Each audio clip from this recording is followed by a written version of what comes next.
Bon, il y avait la petite musique de Versailles, on en parlera tout à l'heure parce que ce soir il y a un grand dîner à Versailles, dîner d'apparat.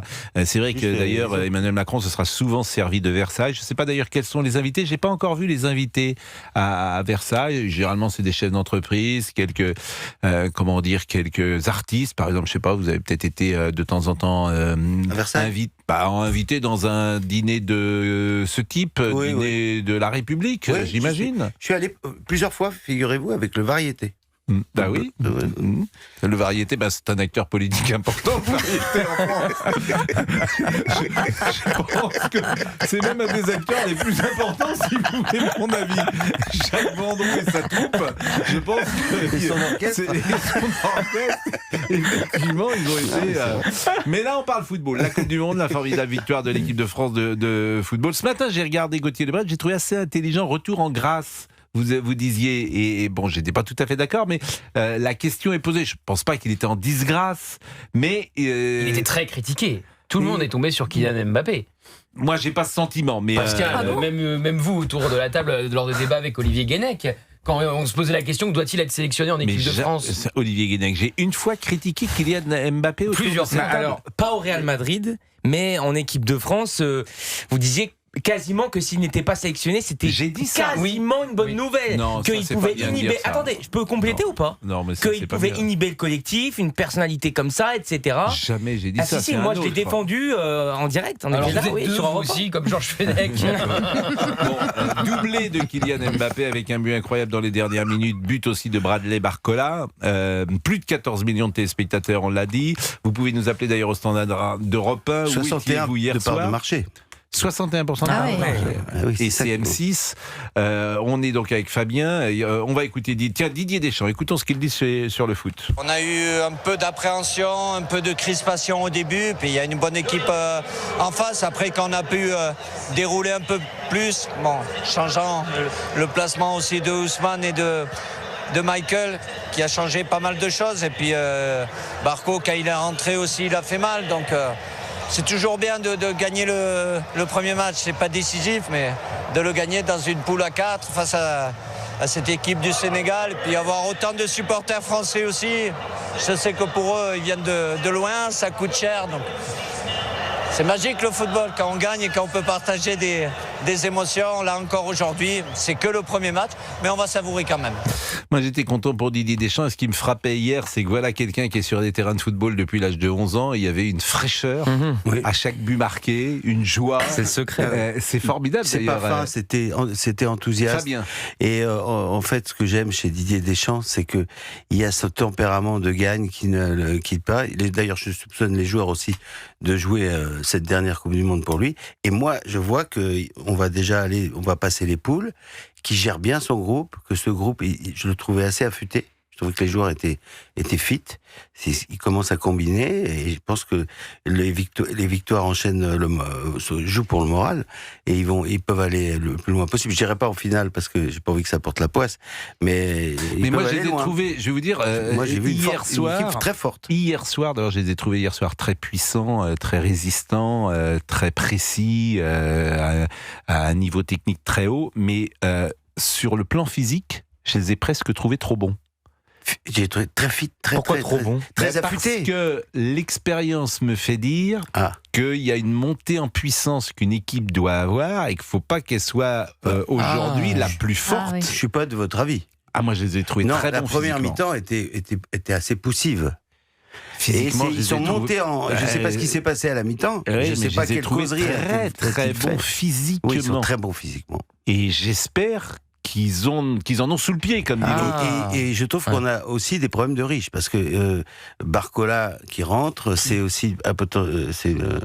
un pouvoir de marquer, il y a Cherki, enfin je veux dire, il y a un bon exceptionnel. En revanche, je fais juste un petit point, je sais pas si vous êtes sensible à ça, il y a une réalisation à l'américaine, elle me plaît pas moi. On a enlevé par exemple la caméra des 18 mètres. On a enlevé la caméra entre les 18 mètres et les 5 mètres, ce qui permet de voir par exemple un moment, on ne sait pas si le ballon est rentré. Ça c'est une caméra qui avait été mise en place en 98, Pascal, qui n'était pas hier soir. Je sais pas si les gens s'en rendent compte. Vivre avec votre temps. Parce que vous savez comment c'est filmé. Il y a une caméra qui est sur l'arbitre qui permet de voir. Oui, ça c'est une belle nouveauté, c'est magnifique. En fait, c'est le schéma, c'est les jeux vidéo. C'est filmé comme les jeux oui, vidéo. Mais je suis d'accord avec vous. Oui, mais il manque, pour l'amateur de football pur que je suis, il manque quelques repères de temps en temps dans la réalisation. Pour les jeunes qui viennent voir ce spectacle, ils ont les repères des jeux vidéo. Ah, ça c'est intéressant. C'est ça que j'ai repéré. Je n'avais pas encore entendu ça. Non, mais c'est vraiment intéressant. Mais la caméra, il y a une caméra essentielle, me semble-t-il, c'est la caméra qui est donc aux 18 mètres. Hier, elle n'existe plus. Elle a disparu. C'est une caméra centrale. Alors, il y a le plan large, effectivement, qui est au centre, mais il y avait 2 caméras qui permettaient d'analyser, par exemple, s'il y a un penalty, on le voit mieux avec cette caméra. Cette caméra, depuis 98, elle était sur tous les matchs. Alors, il y a un avantage et un inconvénient, parce que le jeu se déploie comme dans le jeu vidéo. Donc, mais c'est vrai, j'avais pas vu sa caméra. On peut faire changer les joueurs comme ça, peu importe les joueurs. Et en fait, ça enlève, pour moi, un tout petit peu d'émotion au spectacle. Mais c'est filmé comme un jeu. Donc, les pauses fraîcheur, par exemple, ces pauses fraîcheur, on peut discuter aussi là-dessus, c'est le format de la NBA. Oui, alors ça, on en parlera avec Gérard, c'est très américain. Mais ce stade, c'est tout à l'américaine. Vous le connaissez, ce stade, un stade historique qui a été refait sans doute de nombreuses fois. Mais il est magnifique, hein. Mais aux États-Unis, ils savent construire des stades, et puis des bâtiments, et puis des immeubles. C'est pas nos immeubles de temps en temps à nous. Hein. Quand tu vois des gratte-ciel, c'est un gratte-ciel de chez gratte-ciel, comme disaient les jeunes. Il est 16h13. Nous marquons une pause. Vous avez regardé le match, Sabrina ? Pas du tout, Pascal. Non, vous n'allez pas regarder. Pour vous, c'est une... Non. Je regarderai si la France s'est qualifiée en finale. Vous étiez de fêter après. Non, mais vous savez, c'est drôle, hier soir, parce que je suis sorti, et puis je suis sorti à 9h05, et puis je vais toujours quand même dîner, même si c'est rapidement, j'étais tout seul, etc. Et je suis allé dans un restaurant avec des femmes. Je vous assure, alors moi je regardais sur ma tablette le match, je suis resté une demi-heure, il y avait quasiment que des femmes. Il y avait que des femmes. Il n'était pas diffusé dans le restaurant où vous étiez ? Non, il n'y a pas dans les restaurants dans lesquels je vais, il n'y a pas de télévision. Il n'y a pas de télévision Mais il était diffusé partout hier soir. Oui, mais c'est pas dans ce type de restaurant, il n'y a pas de télévision dans le restaurant dans lequel j'étais. D'accord. Ils n'ont pas de télé, ils n'ont pas les moyens. Ils n'ont pas les moyens. Mais non, ils n'ont pas les moyens d'avoir une télé. C'est pas chic. J'avais compris, je voulais. Je vous taquine. Je regarde pas la télé. Mais je vous taquine. Fabien Barthez, j'allais dire. Fabien Antoniente. J'ai encore des cheveux. Le joueur du Paris Saint-Germain, il aurait pu s'abstenir. Fabien Antoniente est là, le jeune Lebret est là. Vous avez regardé, Gérard ? Ah, bien sûr. Alors là, vraiment, je vous l'avais dit une fois, je ne manque jamais les grands matchs internationaux. Jamais. Le foot, au quotidien, je m'en fiche un peu. Mais chaque fois qu'il y a un match international, un grand match, alors là, je n'ai jamais raté. Bon, on est avec un auditeur. Et hier, on était également avec un auditeur. Mais aujourd'hui, c'est Sébastien qui était avec nous. Il était au stade hier soir pour voir le match. Bonjour, Sébastien. Bonjour, monsieur Pro. Je vous ai vu, Sébastien, hier. Effectivement, juste après le but de Kylian Mbappé. Exactement, vous êtes passé en France à la télé sur un ralenti après le 3e but de Mbappé. Alors ça c'est drôle parce qu'il y a 14 millions de gens qui vous ont vu. Et bien sûr, et vous avez dû recevoir une tonne de SMS, j'imagine, Sébastien. C'est la première fois que j'ai reçu plus d'une centaine de messages dans la même minute. Ça m'est drôle. Mais c'est génial en fait. La magie de la télé. Mais c'est la magie de la télévision. Comment dire, vous vous rendez pas compte de ce qu'est la puissance de la Coupe du Monde et du foot. Et en l'occurrence de TF1 ou de M6 qui retransmet. Là, il y a 14 millions de gens qui regardent. Donc tous vos amis, alors je sais pas, qu'est-ce qu'ils vous mettaient sur le petit SMS qui arrivait parmi tous les SMS que vous avez reçus? Incroyable, est-ce que c'est bien toi, est-ce que t'es là, est-ce que voilà, que des choses un peu étonnantes, mais voilà, mais je pense qu'ils étaient très surpris. Bon, alors ce qui est ennuyeux, c'est que vous aviez dit avec votre patron que vous étiez malade. J'ai la chance d'être mon propre patron et d'avoir jamais raté un match d'équipe de France. C'était arrivé. C'est horrible. À Coldplay, je crois. Oui, bien sûr. Ils ont tous été virés de la boîte parce que c'était la DRH et le patron de la boîte. Tous virés. Vous connaissez cette histoire, Gérard? Non. Si vous la connaissez, mais vous en souvenez pas. L'année dernière, c'est l'année dernière ou il y a 2 ans? Il y a 2 ans, je crois. 2 ans. Concert de Coldplay.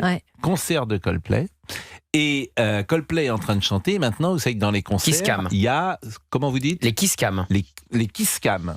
Ça s'appelle une kiss cam comme ça? Oui. Bon, d'accord. Caméra, bisous. Oui, mais ils se faisaient pas des mais c'est la caméra qui se fixe sur un couple pour que le couple s'embrasse. Et la caméra est sur ce couple, comprend que le stade entier voit leur complicité, Il se cache. Il se cache immédiatement et Coldplay qui est en train de chanter dit « Oh là là, j'ai l'impression qu'on a fait une gaffe ». Bon, et de fait, c'était un couple illégitime. Et c'était un couple où c'était le PDG avec la DRH. Exactement. C'est ça. Ouais. Tous les deux virés. Tous les deux virés. À l'américaine. Et puis ça a fait le tour du monde. Ça a fait le tour du monde. Et puis le type a divorcé. Des images sur Et lui, il était très ennuyé parce qu'on a dit rapport hiérarchique, il n'a pas à sortir avec la DRH, Bon. etc., etc. Bon, donc je fais. On faisait une petite parenthèse pour dire que votre patron, hier. C'était vous. Vous aviez dit à votre patron que vous étiez malade et puis il vous regarde. Bon. Non, mais c'est amusant. Comment vous avez vécu ce match, Sébastien ? Bah, très bien. On était, je suis membre des Irrésistibles Français, qui est l'association principale là, de supporters de l'équipe de France. On était un peu plus de 5000. On avait fait une petite fête la veille à Times Square. Et voilà, c'est une longue passion, l'équipe de France pour moi. J'ai pas raté un seul match en compétition depuis la Coupe du Monde 98. Donc, c'est vraiment un rituel. Et donc, c'est toujours un plaisir. Et je pense qu'on peut aller très loin encore cette année. Sébastien, en direct de New York. Vous êtes toujours à New York, là, à l'heure à laquelle nous parlons ? Tout à fait. Il est 10h22. Il fait moins beau, paraît-il, aujourd'hui à New York. Hier, il faisait très beau, mais là, il ne fait pas beau, paraît-il, ce matin. Il fait encore 26 degrés, c'est correct. On va pas se plaindre. Bon, quand vous dites que vous n'avez manqué aucun match de l'équipe de France en compétition de visu, vous avez été à chaque fois dans un stade lorsque l'équipe de... chaque fois dans un stade pour les compétitions internationales, Coupe du Monde et Euro. D'abord avec mes parents, parce que j'ai 37 ans avec mon père, et ensuite depuis avec mes amis depuis lors. Voilà. Mais c'est extraordinaire. Alors là, vous êtes arrivé quand aux États-Unis ? On est arrivé le 12, on a eu la chance je suis allé voir Brésil-Maroc, Côte d'Ivoire, Équateur, et hier, bien sûr, match de l'équipe de France. Et là, on va continuer, on va essayer d'en faire une petite dizaine au premier tour, même si je serai très loin des 26 matchs que j'avais pu voir au Qatar, parce que tout était juste à côté. Mais dites-moi, c'est un budget quand même. Vous êtes patron et vous êtes un patron riche, manifestement. Alors oui, je sais pas, c'est un plaisir. Il faut être bien placé en tant que passionné de football pour savoir. Oui, mais moi c'était gratuit quand je faisais. C'est pas moi qui payais, on payait. Moi, c'était différent pour aller dans les stades. Et d'ailleurs, c'est formidable. On payait pour aller voir des matchs de football et la Coupe du Monde. Ça, c'est génial. Non, moi, je ne peux pas payer, mais en tout cas, c'est un plaisir qu'on s'offre une fois tous les 2 ans. Et c'est vrai que c'est un bonheur quand on aime le football. Bon, je vous demande pas le prix que ça coûte, mais ça coûte un... Vous êtes venu en famille ? On est venu en famille avec mon père, mon grand-père, des amis, des cousins. Donc, mais votre grand-père, il a quel âge ? 88 ans. C'est un bon billet. Il va voir en pleine chaleur tous les matchs, le grand-père ? Alors, pas tous les matchs, mais hier il était là, il était content d'être là. Mais c'est génial, il faut faire un sujet sur vous. Et dites-moi, je vais garder vos coordonnées, on va vous recevoir tout à l'heure. On va faire un sujet sur l'antenne de CNews. Faire parler le grand-père. Oui, mais mais votre grand-père, il avait vu. C'est lui qui a donné le virus du football à la famille ? Alors, un peu, oui. Et puis après, surtout, mon père l'a enclenché encore plus fort. Et après, au fil des années, on a eu l'occasion de pouvoir continuer à partager cette passion unique. Exactement. Mais si l'équipe de France est éliminée, vous rentrez ou vous restez quoi qu'il arrive jusqu'au 19 juillet ? Non, si l'équipe de France est éliminée, on rentre 2-3 jours après, oui, ça c'est sûr. Donc pour le moment, vous êtes à New York, vous baladez, vous suivez évidemment l'équipe de France, mais vous ne savez pas encore quand est-ce que vous allez rentrer ? Au plus tard, on a un billet le lundi 20 juillet, on verra bien. Ça, c'est quand même extraordinaire. Mais vous êtes combien de... Vous avez des enfants, Sébastien ? Non, j'ai pas d'enfant. J'ai pas d'enfant et on est en tout, on est entre la famille et les amis, on est 9. Il y en a quelques-uns qui font quelques allers-retours pour la France, dont moi d'ailleurs, je pars tout à l'heure à Paris et je reviens dans 3 jours pour le prochain match parce que quelques rendez-vous. Et c'est une multinationale que vous dirigez, non ? Non, mais c'est une belle histoire. C'est une histoire de familiale qui suit l'équipe de France. Oui. Ça mérite d'être ça mérite un petit film. Hein, non, mais moi je trouve ça évidemment, je trouve ça formidable. Vous êtes à l'hôtel à New York ou vous avez pris un Airbnb ? Tout à fait, on est à l'hôtel à New York. D'ailleurs, dans le même hôtel que nous, il y a une personne que vous connaissez bien, je pense, mais ce point, c'est Jean-Claude Darmon. Non, Jean-Claude est là-bas. Voilà. Il est là-bas, il est dans le... Pour rien le cacher, il est au Sofitel avec nous. Je l'ai vu encore au petit déjeuner. Alors, vous savez ce qu'on va faire, on va l'appeler immédiatement, Jean-Claude Darmon. Là, on va l'appeler, on va dire Jean-Claude, comment ça va ? On sait où tu es. Jean-Claude, on vient de vous voir, cher Jean-Claude Darmon. Tiens, on va l'appeler tout de suite. Vous avez ses coordonnées, Jean-Claude Darmon, Alexandre Mar ? On l'appelle en même temps qu'on a Sébastien. Dites que vous arrivez à l'hôtel, voilà. Pascal. Jean-Claude, je suis dans le hall, je suis dans le lobby. Bon, on va marquer une petite pause à 16h26.